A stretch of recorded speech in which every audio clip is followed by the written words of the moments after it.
se n'è andato e non ritorna più. Il treno delle 7:30 senza lui è un cuore di metallo senza l'anima.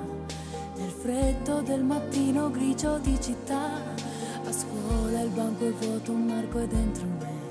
È dolce il suo respiro fra i pensieri miei.